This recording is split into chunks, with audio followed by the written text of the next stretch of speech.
നമസ്കാരം. മലയാളി വാർത്തയിലേക്ക് സ്വാഗതം.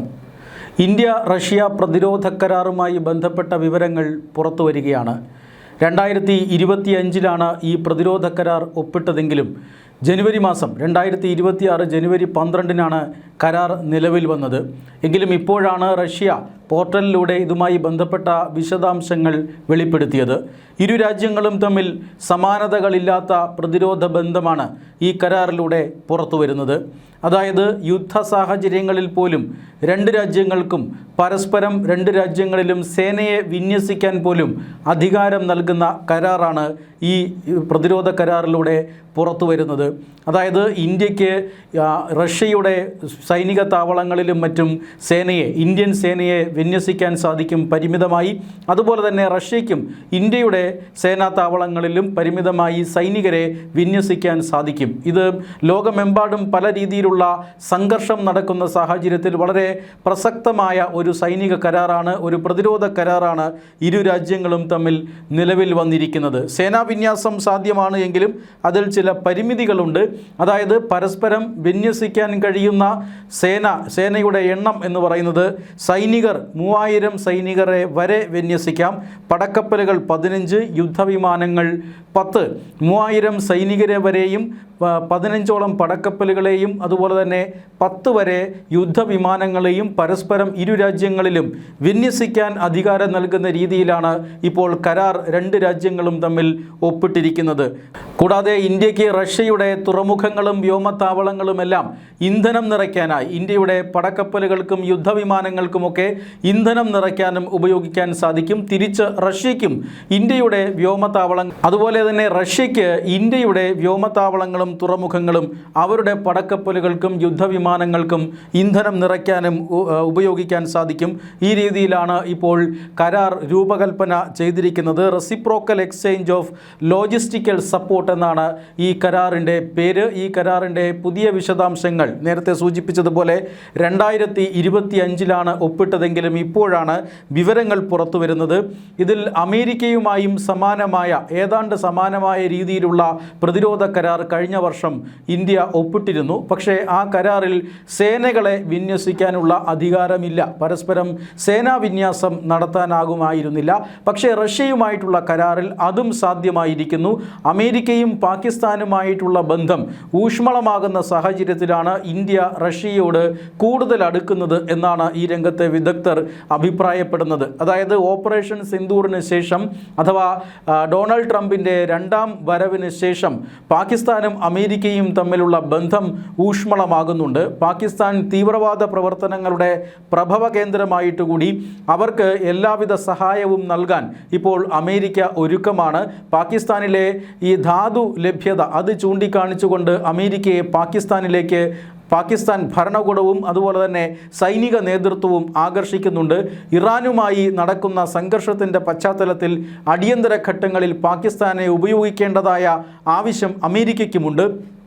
അതാണ് പാകിസ്ഥാനുമായി അമേരിക്ക അടുക്കാനുള്ള കാരണം. പാകിസ്ഥാൻ സേനാ മേധാവി ഇന്ത്യ വിരുദ്ധനായ അസീം മുനീറുമായി അമേരിക്കൻ പ്രസിഡന്റ് വളരെ കൃത്യമായി ഊഷ്മളമായ ബന്ധം സൂക്ഷിക്കുന്നു. പാകിസ്ഥാനുമായി ഇന്ത്യയെ പ്രകോപിപ്പിച്ചുകൊണ്ട് വലിയ രീതിയിൽ അടുക്കാൻ അമേരിക്ക ശ്രമിക്കുന്നുണ്ട്. ഈ സാഹചര്യത്തിലാണ് റഷ്യയിൽ നിന്നും എണ്ണ വാങ്ങുന്നതിന് താരിഫ് അടക്കം ഏർപ്പെടുത്തുന്നു. ഈ സാഹചര്യത്തിലാണ് റഷ്യയും ഇന്ത്യയും തമ്മിൽ കൂടുതൽ അടുക്കുന്നത്. അതായത് അമേരിക്കൻ പ്രസിഡന്റ് എന്തു പറയുന്നുവോ അതുപോലെയാണ് ഇന്ത്യൻ പ്രധാനമന്ത്രി കേൾക്കുന്നത് എന്ന് പ്രതിപക്ഷം അടുത്തിടെ ആരോപിച്ചിരുന്നു. ഈ ആരോപണങ്ങൾക്ക് വിരുദ്ധമായിട്ടാണ് ഇപ്പോൾ കാര്യങ്ങൾ സംഭവിക്കുന്നത്. അതായത് അമേരിക്കയുടെ ഈ എതിർപ്പ്, അമേരിക്കയുടെ പാകിസ്ഥാനോടുള്ള ഈ അനുകൂല മനോഭാവം അതെല്ലാം നിലനിൽക്കുമ്പോൾ തന്നെ റഷ്യയുമായി കൂടുതൽ അടുക്കുകയാണ്. റഷ്യക്കെതിരെ അമേരിക്കയും യൂറോപ്യൻ രാജ്യങ്ങളും വലിയ തരത്തിലുള്ള ഉപരോധങ്ങൾ ഏർപ്പെടുത്തിയിട്ടുണ്ട്. ആ ഉപരോധം കടുപ്പിക്കുന്ന സാഹചര്യമുണ്ട്. റഷ്യയിൽ നിന്നും എണ്ണ വാങ്ങുന്ന രാജ്യങ്ങളെ വരെ അമേരിക്ക ഭീഷണിപ്പെടുത്തുന്ന സാഹചര്യമുണ്ട്. റഷ്യയിൽ നിന്നും എണ്ണ വാങ്ങിയതിൻ്റെ പേരിൽ 50% പിഴത്തീരുവ ഇന്ത്യക്കെതിരെ ചുമത്തിയ രാജ്യമാണ് അമേരിക്ക. റഷ്യയിൽ നിന്നും എണ്ണ വാങ്ങരുത് എന്ന് നിരവധി തവണ മുന്നറിയിപ്പ് നൽകിയിരുന്നു. ഇന്ത്യൻ സർക്കാരിന് മേൽ കനത്ത സമ്മർദ്ദം അമേരിക്ക ഇതിനു മുമ്പ് റഷ്യയിൽ നിന്നും എണ്ണ വാങ്ങുന്നതിനെതിരെ ചുമത്തിയിരുന്നു. എന്നാൽ ഇന്ത്യയുടെ മറുപടി, അതിന് കൃത്യമായ മറുപടി തന്നെ ഇന്ത്യ നൽകിയിരുന്നു. ഇന്ത്യ എവിടെ നിന്ന് എണ്ണ വാങ്ങണം എന്നത് തീരുമാനിക്കുന്നത് ഇന്ത്യയാണ്. ഇന്ത്യയുടെ വിദേശ നയം തീരുമാനിക്കുന്നത് ഇന്ത്യ ഗവൺമെൻറ്റാണ്. അതിൽ മറ്റ് രാജ്യങ്ങൾക്ക് ഇടപെടാൻ കഴിയില്ല എന്ന കൃത്യമായ ഉത്തരമാണ് ഇന്ത്യ നൽകിയത്. അതിന് തൊട്ടു പിന്നാലെയാണ് ഇപ്പോൾ റഷ്യയും ഇന്ത്യയുമായി കൂടുതൽ അടുക്കുന്നത്. പ്രതിരോധ രംഗത്ത് പോലും മികച്ച സഹകരണം, അമേരിക്കയുമായി ഉള്ള ഒരു കരാറിൻ്റെ ഒരു പടി മുകളിലുള്ള കരാറാണ് ഇന്ത്യ റഷ്യയുമായി ഒപ്പിട്ടിരിക്കുന്നത്. പ്രതിരോധ മേഖലയിൽ ഇന്ത്യ വലിയ ശക്തിയായി മാറിക്കഴിഞ്ഞിരിക്കുന്നു. പ്രതിരോധ ഉൽപ്പാദന രംഗത്ത് ഇന്ത്യ വൻ ശക്തിയായി മാറിക്കഴിഞ്ഞിരിക്കുന്നു. പ്രതിരോധ രംഗത്ത് നമുക്കാവശ്യമുള്ള ആയുധങ്ങളും മറ്റും നമ്മൾ നേരത്തെ ഇറക്കുമതി ചെയ്യുന്ന ഒരു രാജ്യമായിരുന്നു. ധാരാളം ആയുധ ഇടനിലക്കാരും മറ്റും ഇന്ത്യ ഗവൺമെൻറ്റിനെ ചുറ്റിപ്പറ്റി പാറിപ്പറന്നിരുന്നു. നേരത്തെ ഈ ആയുധ ഇടപാടുകളിൽ വലിയ രീതിയിലുള്ള അഴിമതി കഥകൾ മുഴങ്ങിക്കെട്ടിരുന്നു. എന്നാൽ ഇപ്പോൾ അതങ്ങനെയല്ല. പ്രതിരോധ രംഗത്ത് ഇന്ത്യക്ക് ആവശ്യമായിട്ടുള്ള ആയുധങ്ങളും മറ്റും, നിർണായകമായ ആയുധങ്ങളും മറ്റും ഇന്ത്യ തന്നെ ഉൽപ്പാദിപ്പിക്കുകയാണ്. ആത്മനിർഭർ ഭാരത് പദ്ധതിയുടെ ഭാഗമായി പ്രതിരോധ രംഗത്ത് പരമാവധി ഇന്ത്യൻ നിർമ്മിത അല്ലെങ്കിൽ സ്വദേശി നിർമ്മിത ഉൽപ്പന്നങ്ങൾ ഉപയോഗിക്കുക എന്ന നയം ഇന്ത്യ കഴിഞ്ഞ കുറേ വർഷങ്ങളായി പിന്തുടരുന്നു. മാത്രമല്ല, ഇന്ത്യയിൽ ആയുധങ്ങൾ നിർമ്മിക്കുന്നുവെന്ന് മാത്രമല്ല, ഈ ആയുധങ്ങൾ കയറ്റുമതി ചെയ്യാനും ഇന്ത്യ മടിക്കുന്നില്ല. ഇന്ത്യയുടെ പ്രതിരോധ കയറ്റുമതി അത് റെക്കോർഡ് ഉയരത്തിലേക്ക് എത്തിക്കൊണ്ടിരിക്കുകയാണ്. മിസൈലുകളും റഡാറുകളും എന്തിന് യുദ്ധവിമാനങ്ങൾ പോലും കയറ്റുമതി ചെയ്യാൻ പ്രാപ്തിയുള്ള ഒരു രാജ്യമായി ഇന്ത്യ പ്രതിരോധ രംഗത്ത് മാറിക്കഴിഞ്ഞിരിക്കുന്നു. ഈ സാഹചര്യത്തിലാണ് വൻ ശക്തികളുമായി ഇന്ത്യ പ്രതിരോധ കരാറിൽ ഏർപ്പെട്ടിരിക്കുന്നത്. അമേരിക്കയുമായി നേരത്തെ പ്രതിരോധ കരാറിൽ ഇന്ത്യ ഏർപ്പെട്ടിരുന്നു. എന്നാൽ അതിനും മുകളിലേക്കുള്ള ഒരു കരാറിലാണ് ഇപ്പോൾ റഷ്യയുമായി ഇന്ത്യ ഏർപ്പെട്ടതായി വിവരങ്ങൾ പുറത്തു വരുന്നത്.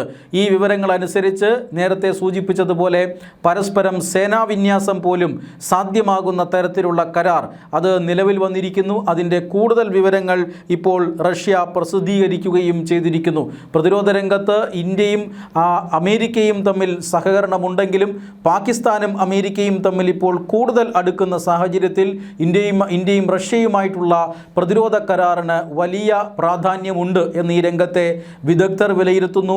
ഇറാനുമായിട്ടുള്ള സംഘർഷം, പശ്ചിമേഷ്യൻ സംഘർഷത്തിൻ്റെയൊക്കെ പശ്ചാത്തലത്തിൽ പാകിസ്ഥാനാണ് അമേരിക്കയും ഇറാനുമായിട്ടുള്ള സംഭാഷണത്തിന് മധ്യസ്ഥ ശ്രമം നടത്തുന്നത്. പാകിസ്ഥാനിലെ ഇസ്ലാമാബാദിൽ നടന്ന ആദ്യഘട്ട ചർച്ചകൾ പരാജയപ്പെട്ടിരുന്നു. രണ്ടാം ഘട്ട ചർച്ചകൾ ഇന്ന് ആരംഭിക്കേണ്ടതായിരുന്നു.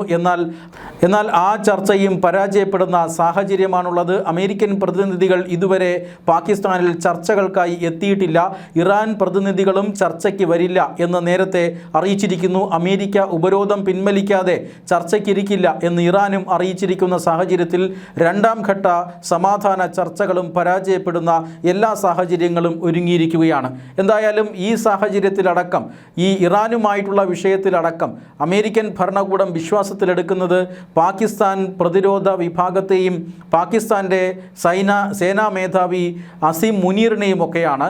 ഇങ്ങനെ പാകിസ്ഥാനും അമേരിക്കയും തമ്മിൽ വളരെ അടുത്ത ബന്ധം നിലനിൽക്കുന്ന സാഹചര്യത്തിലാണ് ഇന്ത്യയും റഷ്യയും തമ്മിലുള്ള വലിയ ബന്ധം ഇപ്പോൾ പുറത്തു വരുന്നത്. പ്രതിരോധ രംഗത്ത് വലിയ സഹകരണം ഇരു രാജ്യങ്ങളും തമ്മിൽ കരാറിലെത്തിയിരിക്കുന്നു. മാത്രമല്ല, വ്യാപാര രംഗത്ത് ഇന്ത്യയെ ഒറ്റപ്പെടുത്തിയതിൻ്റെ ഭാഗമായി ഇന്ത്യയും ചൈനയും റഷ്യയും ചേർന്ന ഒരു അച്ചുതണ്ട് കൂടി രൂപപ്പെട്ടിരിക്കുകയാണ്. അതിനെയും ഇപ്പോൾ അമേരിക്ക ഭയക്കുന്നുണ്ട്. ഡോളറിനെതിരായിട്ടുള്ള നീക്കം എന്നൊക്കെയാണ് അമേരിക്ക ഇതിനെ നേരത്തെ വിശേഷിപ്പിച്ചത്.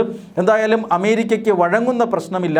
അമേരിക്ക ഒരു ഭീഷണി ഉയർത്തിയാൽ അതിന് മറുഭീഷണി ഉയർത്താൻ ഇന്ത്യ തയ്യാറാണ് എന്ന സൂചനയാണ് ഇപ്പോൾ ഈ പ്രതിരോധ കരാറിലൂടെയും പുറത്തു വരുന്നത്.